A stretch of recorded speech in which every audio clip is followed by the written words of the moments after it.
चमोली जिले की नारायणबगड़ तहसील का केवर गांव प्राकृतिक खेती का अनूठा उदाहरण पेश कर रहा है। नंदा देवी पर्वतमाला से निकली पिंडर नदी की घाटी में बसे इस गांव के किसानों ने केमिकल वाली खेती छोड़कर पारंपरिक गौ आधारित खेती को अपनाया है। रासायनिक उर्वरकों के इस्तेमाल से दम तोड़ रही मिट्टी में नई जान आ गई है। साथ ही पारंपरिक बीजों का संरक्षण कर लुप्त होने की कगार पर आ गई फसलों को दोबारा खेतों और भोजन की थाली तक ले आए हैं। कार्यक्रम खेती पाती की इस कड़ी में हम मिलेंगे केवर गांव की महिला काश्तकारों से और उनसे जानेंगे उनकी प्राकृतिक खेती का तरीका। नमस्कार, दूरदर्शन उत्तराखंड के खेती पाती कार्यक्रम में आपका स्वागत है। आज हम पहुंच चुके हैं चमोली जनपद के पिंडर घाटी के केवर गांव में। केवर गांव के लोग एकदम प्राकृतिक खेती करते हैं। प्राकृतिक खेती के क्या आयाम हैं, क्या फ़ायदे हैं, किस तरह से ये अपनी खेती की उपजाऊ को बढ़ा रहे हैं, आइए प्राकृतिक खेती करने वाले प्रगतिशील किसानों से मिलते हैं। गेहूं के ये लहलहाते खेत इस गांव की महिला काश्तकारों की कड़ी मेहनत को दर्शाते हैं। बारिश की अनियमितता के बावजूद खेतों में पर्याप्त नमी है। गेहूं की हरी बालियां अच्छी उपज का संकेत दे रही हैं। बीज बोने से लेकर खाद और कीटनाशक तैयार करने तक गांव की महिलाएं गाय के गोबर का इस्तेमाल करती हैं। हानिकारक रसायनों से मुक्त ये जीरो बजट प्राकृतिक खेती है। मैं प्राकृतिक खेती से जुड़ी हूँ और हम ये प्राकृतिक खेती करते करते 5 साल होगा और हम सिद्धार्थ सरल हम ये प्रक्रिया बताई और हम बोले बिल्कुल रासायनिक खाद यूज नहीं कौन और ये जीवामृत घन जीवामृत बीजामृत ये प्रयोग खेतों में कौन ये जो ना फसल नुकसान कभी भी चाहे ज़्यादा पड़ो कम पड़ो ये फसलों को मिट्टी बिल्कुल मिट्टी ठीक रह की जैसे रासायनिक खाद है जो ना मिट्टी जल जाए जी ये भी मिट्टी नहीं जले बिल्कुल बढ़िया होने की उबे हम बहुत बदला जो धान तो हम बिल्कुल नहीं मिले ये जाग में ना केवर में बिल्कुल जन फसल खूब हुई जी बाली ओनाटे में वो बिल्कुल बहर नहीं हुई बाली गाब के प्योट रही जी और ये से हम बहुत परेशान हुई आज जब अब हम प्राकृतिक खेती अपनाई तब अब हम बढ़िया यदि भी फसल बढ़िया धाने बाली भले ही बंदर सुअर जंगली जानवर बहुत बर्बाद कर फिर भी हम खेती में यदि भी हल पर वन के ना जन रासायनिक खाद जल जाए तो वन के ना बाली बढ़िया मोहनी की वो बीज में हम ग्रोथ मिलन बहुत बढ़िया गेहूँ भी देखे इतनी लंबी बाली बहुत बढ़िया की ये जीवामृत से ना और ये प्राकृतिक खेती हम अपनोल जंगली जानवरों व्यवस्था हो जाएगी और हम बढ़िया प्राकृतिक खेती से जुड़े रो और सब भय बढ़िया प्राकृतिक खेती जो भी किसान लोग से ये चीज़ उपयोग करो, प्राकृतिक खेती अपनाओ, रासायनिक खाद का बिल्कुल भी प्रयोग ना करो। हम यहाँ पर प्राकृतिक खेती 2-3 सालों से कर रहे हैं। प्राकृतिक खेती करने से हमको बहुत फ़ायदे हुए हैं। पहले भी करते थे हम खेती पर हमको इतनी जानकारी नहीं थी। पहले हम वो वाली खाद डालते थे, फिर हमने वो वाली खाद बंद की, फिर हमने प्राकृतिक खेती की। जब से हम प्राकृतिक खेती कर रहे हैं हमारी फसल में बहुत बदलाव आ गया है। प्राकृतिक खेती करने से हमको ये फ़ायदा है। पहले तो हम बीजामृत बनाते हैं। जब हम खेतों में बुआई करने जाते हैं तो हम बीजामृत का संशोधन करते हैं 24, उसके बाद हम उसको संशोधन करके रख देते हैं। जब हल जोताई करते हैं उससे पहले हम उसको बोते हैं। उससे बोने से तो ये फ़ायदा हम जितने बीज बोएंगे उतने ही वो अंकुर आ जाते हैं। एक फ़ायदा तो उसमें ये है। उसके बाद हम उसको 21 दिन या 1 महीना या 2 महीना हम जो जीवामृत का छिड़काव करते हैं। जीवामृत उसी तरीके से बनाते हैं हम गौमूत्र गुड़ बेसन 1 मुट्ठी मिट्टी अपने हिसाब से बनाते हैं अपने खेतों के लिए जीवामृत बनाते हैं हम। उसके बाद हम जब वो उसमें अंकुर आने बैठ जाते हैं तब हम जीवामृत का छिड़काव करते हैं। जीवामृत डालते हैं हम। वो जीवामृत डालते थोड़ा बड़े में 1 महीने बाद हम फिर जीवामृत का छिड़काव करते हैं। जीवामृत का छिड़काव करते करते हमको हमारी फसल में बहुत बदलाव आ जाता है। 2 किमे में बदलाव आ जाता है। बारिश आती तो बहुत अच्छा होता, बारिश नहीं आती तो जीवामृत हम डालते तभी ठीक हो जाती फसल। ऐसी बात नहीं है, फसल में हमने बहुत बदलाव दिखा। जीवामृत डालने से हमको पूरा फायदा है, प्राकृतिक खेती करने से हमको पूरा फायदा है। ये खर पतवार ये पूरे सड़ जाते हैं हमारे खेतों में ना, बहुत अच्छी फसल होती है। पहाड़ के काश्तकार दशकों से प्राकृतिक खेती ही करते आ रहे थे, लेकिन एक दौर ऐसा भी आया जब ज्यादा पैदावार के लिए यूरिया, केमिकल आधारित खेती की और किसानों का रुझान बढ़ता गया। वहीं इसकी कीमत मिट्टी को चुकानी पड़ी। तब प्राकृतिक खेती का महत्व समझ में आया।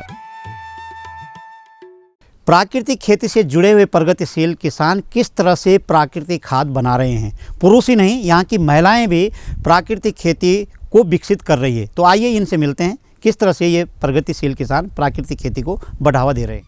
काश्तकारों ने पशु आधारित खेती की अपनी परंपरा को फिर से अपनाना शुरू किया। बीजों की सेहत के लिए बीजामृत, जैविक उर्वरक के तौर पर सिंचाई के साथ तरल जीवामृत, मिट्टी की उर्वरकता और सूक्ष्म जीवों को बढ़ाने के लिए घन जीवामृत तैयार करना और इस्तेमाल करना शुरू किया गया।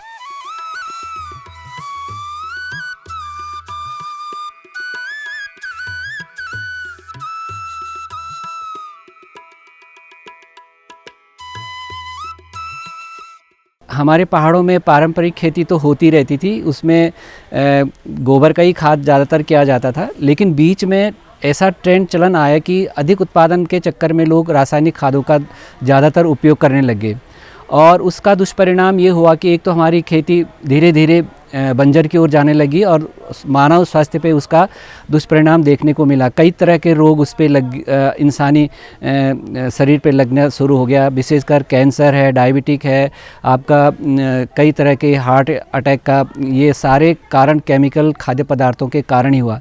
तो संस्था ने सोचा कि क्यों ना इस तरह के कार्यक्रम किए जाए जिससे कि हमारी ज़मीन भी उपजाऊ बनी रहे और मानव स्वास्थ्य भी एक बेहतर आगे की ओर बढ़ सके। तो इसी प्रक्रिया के तहत संस्था ने प्राकृतिक खेती के तहत 2-3 चीज़ें अपनाई जो कि हमारे किसी भी किसान को बाहरी खर्चा उस पर नहीं उठाना पड़ता था और अपने ही स्थानीय संसाधनों के उपयोग से वो बेहतर अपनी खेतीबाड़ी करने में सक्षम हो जाता था। तो उसमें एक तो घन जीवामृत है, फिर बीजामृत है, जीवामृत है। इन तीनों चीज़ों में हमारी जो पहाड़ी गाय है, बद्री गाय है, उसका गाय का गोबर, गौमूत्र और जो हमारे जहाँ पे ऐसी मिट्टी जहाँ पे कभी भी केमिकल का उपयोग ना हुआ हो उस मिट्टी का, और गुड़ और बेसन है तो ठीक है, नहीं तो हमारे जो पहाड़ी घरों की दाल है उसको पीस करके उसमें मिला करके ये जीवामृत, बीजामृत और घन जीवामृत तैयार किया जाता है। इसका परिणाम ये निकला कि जो हमारी खेती बीमार हो चुकी थी, रोग ग्रसित हो चुकी थी, तो सबसे पहले तो जब हल लगाने जाते थे किसान तो वो जीवामृत का उपयोग करता था, क्योंकि जो हमारे बीज रोग ग्रसित हो चुके थे वो कहीं ना कहीं फंगल और रोगग्रस्त होने के कारण जितना बीज बोते थे उतना उसका जर्मिनेशन नहीं हो पाता था। तो जीवामृत के कारण, बीजामृत के उपचार के कारण बीजों में एक तरह की जैविक कोडिंग हो जाती है और 24 घंटे पहले इसको बीजों को शोधन करके फिर अगले दिन खेतों में बोया जाता है।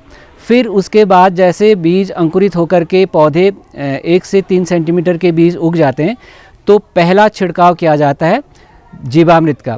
और जीवामृत एक ऐसी चीज़ है कि जिसमें पौधों की खरपतवार तो नष्ट होता ही होता है, पौधों की जड़ों तक इसका रस पहुंचता है और पौधे बहुत अच्छी तरह से उत्पादित होने में सक्षम हो जाते हैं।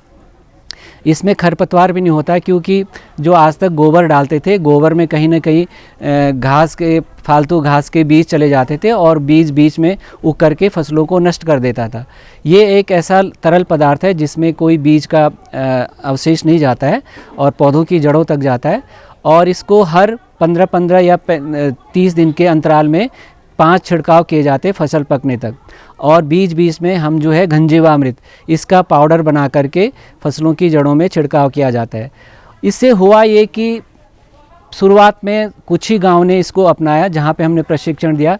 तो जब इसका उत्पादन धीरे धीरे बढ़ने लगा और इसकी उत्पादन की मात्रा बाज़ारों में भी अधिक मांग बढ़ने लगी कि ये प्योर शुद्ध जैविक तरह से उगाया गया एक तरह का उत्पादन है और इसकी मांग बढ़ने लगी, तो आसपास के अन्य गांवों ने भी इसको अपनाना शुरू किया। प्राकृतिक खेती की विशेषता पशु आधारित खेती है। केवर गांव की महिला काश्तकार बद्री गाय पालती हैं। आकार में छोटी ये गाय पहाड़ों में कामधेनु माने जाने वाली गौ प्रजाति है। इसका दूध और घी उच्च गुणवत्ता का होता है। इसके गोबर से खाद, बीजामृत, जीवामृत तैयार किया जाता है।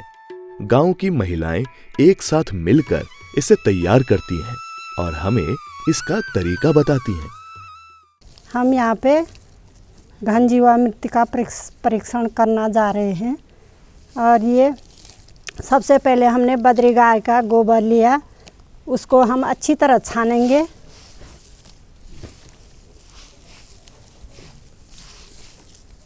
और अच्छी तरह छान करके हम इसमें थोड़ा बेसन मिलाएंगे आवश्यकता अनुसार। कितना किलो का बनना? ये हमने 2 किलो घन जीवामृत तैयार किया हुआ है। उसमें 200 ग्राम बेसन अच्छी तरह मिक्स किया और 1 मुट्ठी मिट्टी, इसको भी हम अच्छी तरह से इसमें मिक्स करेंगे। अच्छी तरह मिक्स करके इसमें अब हम 200 ग्राम गुड़ की मात्रा भी डालेंगे। इसमें पानी में गुड़ का घोल बना करके इसमें मिलाएंगे।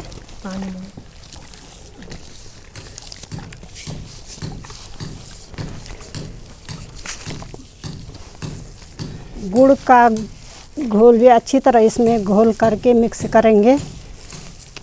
पूरी अच्छी तरह मिलाना है ये।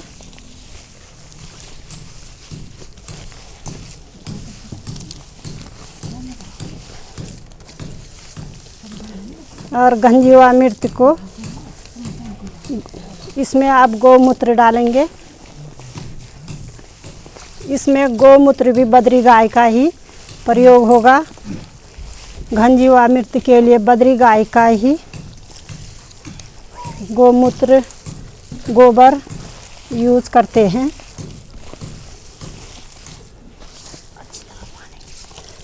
इसको हम अच्छी तरह मिलाएंगे।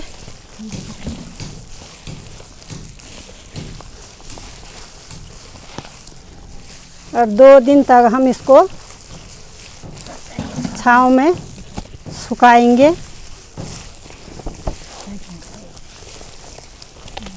2 दिन तक पैक करके उसके बाद हम छांव में सुखाते रहेंगे, हिलाते रहेंगे। इसका पाउडर तैयार करना है हमने, बिल्कुल छांव में सुखा के पाउडर बनाना है उसका। उसके बाद हम इसको हल जोतते समय इसको बीज बोने से पहले खेतों में मिक्स करेंगे।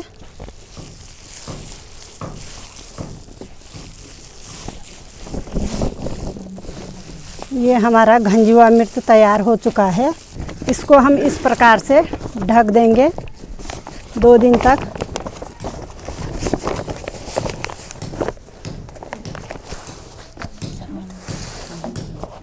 इसको छांव में ही रखना है, धूप में नहीं रखना है। सुखाना भी धूप में नहीं है। मैं यहाँ पर बीजामृत बनाने जा रही हूँ। पहले हम इसको 1-2 मिनट तक छानेंगे।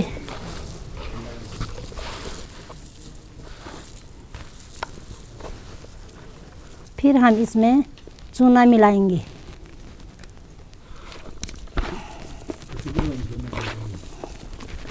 दो डब्बी चूना, इसको हम इसमें मिलाएंगे।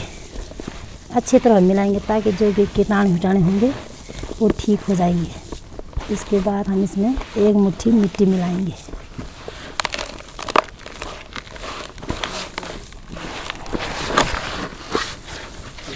मिट्टी मिलाने के बाद हम इसमें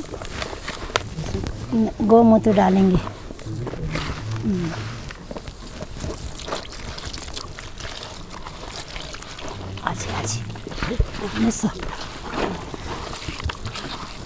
इसमें गौमूत्र में मिलाया जाता है, पानी नहीं मिलाया जाता।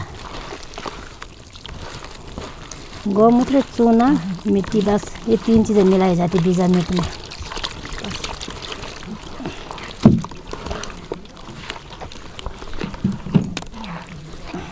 ये हो गया हमारा बीजा मिर्च, 24 घंटे में तैयार हो जाएगा। अभी हमने इसको बना के रख दिया है। 24 घंटे बाद हम इसको खेतों में बीज में मिलाएंगे, बीज में संशोधन करेंगे। जैसे हम बीज बोएंगे तो पहले इसी का संशोधन करेंगे।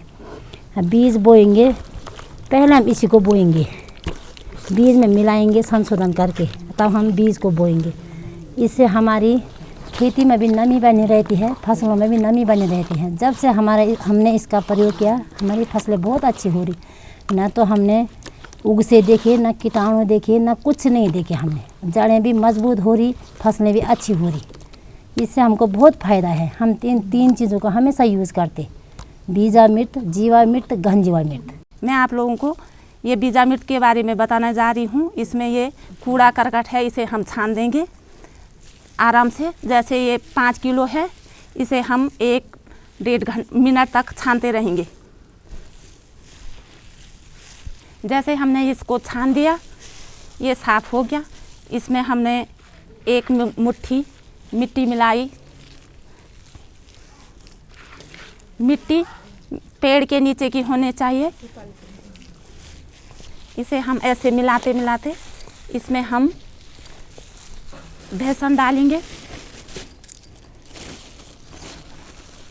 जैसे ये 5 किलो है, इसमें आप 100 ग्राम या 150 ग्राम बेसन डाल सकते हैं। इसमें बैक्टीरिया बढ़ती है।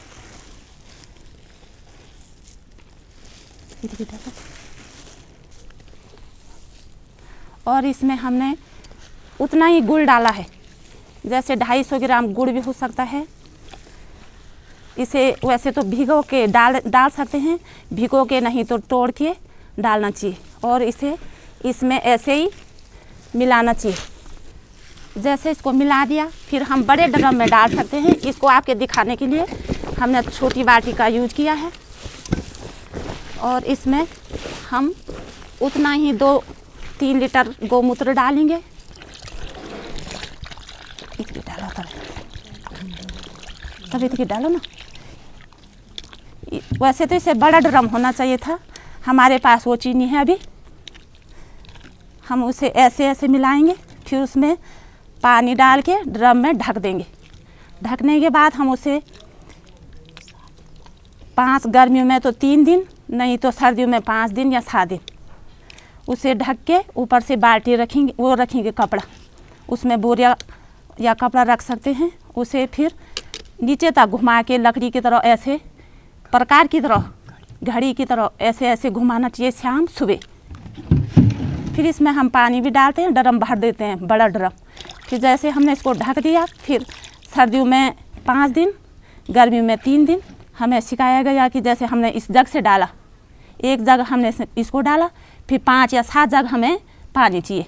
1 लीटर में 7 लीटर पानी। फिर उसका छिड़काव खेतों में किया।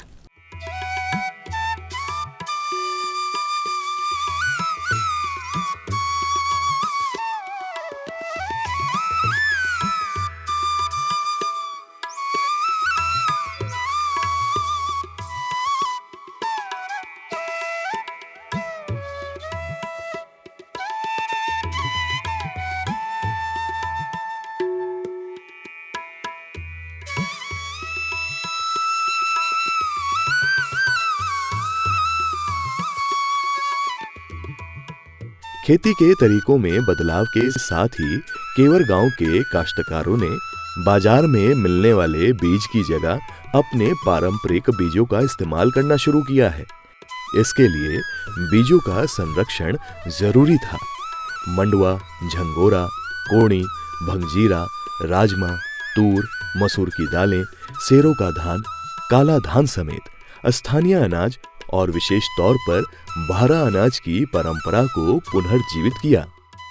जो हमारे परंपरागत बीज थे, जो पुराने बीज थे, जो लुप्त हो गए थे, जैसे कोणी का बीज खत्म हो गया था, भंगजीरा धीरे धीरे खत्म हो रहा है, ओगल खत्म हो रहा है, आपका चीणा अगर आपने सुना है नाम तो वो खत्म हो रहा है ना।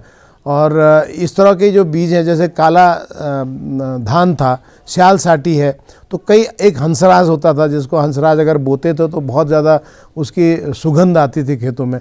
तो ये जो परंपरागत बीज दोबारा से हमने उसको रिजनेट करना शुरू किया और वो बीज लाए इधर उधर से, और यहाँ पे हम अधिकतर लोग परंपरागत बीज ही उसको बो रहे हैं, तो बहुत अच्छी तरह से उत्पादन हो रहा है। तो बीज बैंक भी हमने ग्राम बीज बैंक यहाँ पे बनाया है, तो उसमें ये कोशिश करी है कि जो बीज अच्छे बाल जिनके हो जाए तो उसको अच्छे संरक्षित करके उसको फिर हम दोबारा से लोगों को बांट के उसको दे रहे हैं। तो ये सिर्फ कार्यक्रम हमारा केवर में नहीं, बल्कि केवर से भगवती और 3 गांव में हमने प्रारंभ किया था।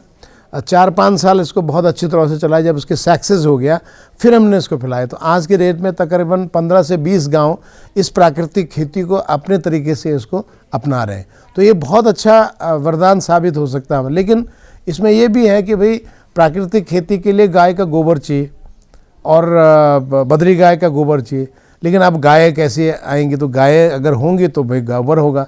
तो अगर गौ आधारित अगर आपको खेती करनी है प्राकृतिक, तो उसके लिए जानवर तो चाहिए। पारंपरिक बीजों को बीजामृत के साथ मिलाकर खेतों में रोपने से बीजों के ऊपर एक जैविक परत चढ़ जाती है, जो इन्हें तंदुरुस्त बनाती और उनकी क्षमता बढ़ाती है। महिलाएं नियमित तौर पर खेतों में जीवामृत का छिड़काव करती हैं। पेड़ों की जड़ों तक ये रस पहुंचता है और इससे खरपतवार नष्ट होते हैं। मौसम की अनियमितता के चलते यदि समय पर बारिश नहीं होती है तो महिलाएं उस दौरान गाय के दूध का छाछ बनाकर खेतों में छिड़काव करती हैं। इससे मिट्टी में नमी लंबे समय तक बनी रहती है। मैंने जैसे गेहूं बो रखा है, आजकल उसमें जो भी बोलते हैं, जो उसमें सारा खेत ख़त्म हो गया था, कह रहे थे कि बारिश नहीं हुई, फिर उसमें मैंने उसी टाइम खट्टी छाँट डाली थी, उससे उसका छिड़काव किया था। उसमें आप लोग देख सकते हैं बारिश की वजह से भी हुआ होगा, फिर भी और किसी के खेत में पीलापन है। वहाँ मेरा खेत देख सकते हैं आप लोग, बहुत अच्छा हो रखा है। हम यही गुजारिश करेंगे लोगों से कि उसमें आप लोग खट्टी छाछ का प्रयोग भी करें। जैसे 3-4 दिन तक छाछ को अंदर रख सकते हैं, उसमें पानी की तरह मिला के थोड़ा छिड़काव कर सकते हैं। बीज से लेकर उपज तैयार करने और फिर अनाज के भंडारण के लिए भी प्राकृतिक संसाधनों का इस्तेमाल किया जाता है। कीटों और घुन से अनाज की सुरक्षा के लिए 10 किस्म की घास, पत्तियां, पेड़ों के छालों का इस्तेमाल कर 10 पर्णी अर्क बनाते हैं। एक 10 पर्णी अर्क है जो हमारे आसपास में ही पाया जाता है। जैसे इसमें 10 ऐसे घास जिनको गाय भैंस न खाती हो, जैसे बिच्छू घास हो गया, टिमरू के पत्ते हो गए, अंखड़ोट के पत्ते हो गए, इस तरह से कई इस तरह के नीम के पत्ते हो गए। इनका एक लिक्विड बना करके, पीस करके लिक्विड बना करके इनको भी छिड़का जाता है, जिससे कि जो कीट पतंग लग जाते हैं हमारे, चाहे सब्जी हो चाहे हमारे फसलें हों, उसका छिड़काव करके हम इनसे निजात पाते हैं। तो इन सारी चीज़ को अपनाने के बाद एक अच्छा रिजल्ट मिला और अच्छा उत्पादन भी मिला, और खेतों की जो बीमारग्रस्त थे वो भी मिट्टी धीरे धीरे उपजाऊ होती गई। और उसका परिणाम ये हुआ कि जो आज हमारे जितने भी मिलेट्स हैं, जितने भी हमारे स्थानीय फसलें हैं, दलहनी हो चाहे फसली हो, झंगोरा है, मंडुआ है, आपके कौड़ी हैं, जो पूर्व में विलुप्त हो चुकी थी, भंगजीरा है, आज धीरे धीरे वो पुनः अपने स्थान पे आ चुकी है और इसका बाज़ार में मांग भी हो गया। तो संस्था ने अभी जैसे झंगोरा चावल, इसकी बहुत बड़ी मांग है, इसका झंगोरा चावल बना करके बड़े अच्छे दाम में इसका विपणन करता है। साथ ही साथ जो हमारा मिलेट्स, रागी जिसको मंडुआ बोलते हैं, उसकी नमकीन है, लड्डू हैं और उसके मिठाइयाँ हैं, चॉकलेट हैं, इस तरह का उत्पादन बना करके बाज़ार में इसका बिक्री किया जा रहा है। इसका बहुत अच्छी मांग भी है और एक शुद्ध ऑर्गेनिक जैविक उत्पादनों से उत्पादित किया गया ये उत्पादन है और इसका एक बहुत अच्छा परिणाम मिल रहा है और लोग इसको बड़े अच्छे तरीके से अपनाने को तैयार भी हो रखे हैं। हालांकि महिलाओं के सामने बंदर और सुअर के झुंड के हमलों से फसल को बचाने की चुनौती अब भी बनी हुई है। फसल से हमको कोई टेंशन नहीं है, ये हमारी मेहनत है। हमको टेंशन है सुंगर और बंदरों से। बस आप जो चाहिए हमको कर देते हैं। सुंगर 15 से हमको ये परेशानी है ना, जब जैसे ये हो गई फसल होने से वो ऐसे कर फाड़ देते उनको। हाँ, सुंगर आते एक ही दिन में ऐसे कर बर्बाद कर चल जाती। उस समय हमको बहुत बुरा लगता कि हम इतनी मेहनत कर रहे हैं, सुंगर ने इतना बर्बाद कर दिया। पहाड़ के ये छोटे छोटे सीढ़ी नुमा खेत किसानों के जीवन में खुशहाली लेकर आ रहे हैं। प्राकृतिक खेती अपनाने से खेती की लागत तो कम हुई ही है, उत्पादन भी 40% से अधिक बढ़ा है। केवर गांव के किसान सिर्फ खेती तक अब सीमित नहीं है, गाय के गोबर का इस्तेमाल कर विभिन्न वस्तुओं का निर्माण भी किया जा रहा है, जैसे गोबर की ईंट, गमले, मिट्टी के दिए, धूप बत्ती और मूर्तियां भी।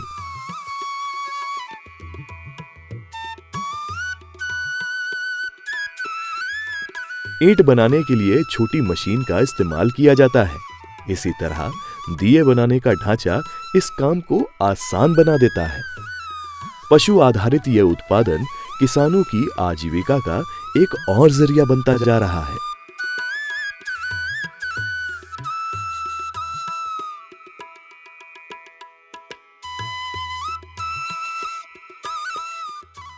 हमने एक भी चीज़ ये भी करे कि उसके गाय के गोबर से कुछ और चीज़ें, जैसे दीपक बनाना है, उसके हमने ईंट बनानी शुरू करी। तो हमारा ये था कि उस परिवार को आमदनी होगी तो वो उस गाय को रखेगा। तो बद्री गाय को संरक्षण का दूसरा तरीका हमने ये अपनाया कि हमने उनको विभिन्न प्रकार के गाय के उत्पाद का भी प्रशिक्षण दिया। जैसे गाय के गोबर से धूप बत्ती बनाई, गाय के गोबर से दिए बनाए, गाय के गोबर से मूर्तियां बनाई, गाय के गोबर से ईंट बनाए। तो उससे ये देखा कि उस गाय से उसका कम से कम, दूध से तो नहीं फायदा होगा, 1000 से 1500 रुपया उसका पर महीना उसका आमदनी हुई। तो निश्चित रूप से वो उसको बेचा करें, क्योंकि हमने प्रयोग किया यहाँ पे, ट्रेनिंग जब दिया तो कुछ लोगों ने कहा कि हमारे इस बाज़ार से लगभग 15-20 गायें वापस परिवार में आ गई। तो गौशाला, मेरा मानना है कि गौशालाओं में गाय संरक्षित नहीं हो सकती, परिवार में ही गाय संरक्षित होगी। तो इसलिए परिवार को उसका आमदनी का अगर जरिया मिल जाए तो वो जो हमारी बद्री गायें हैं वो संरक्षित दोबारा से होने लग जाएंगी। पिंडर घाटी में बसा प्राकृतिक सुंदरता और संसाधनों से भरपूर हिमालयी गांव केवर अपनी खेती के तरीकों से अपनी आजीविका के साथ साथ मिट्टी के संरक्षण और जैव विविधता को समृद्ध बनाने में अपना योगदान दे रहा है।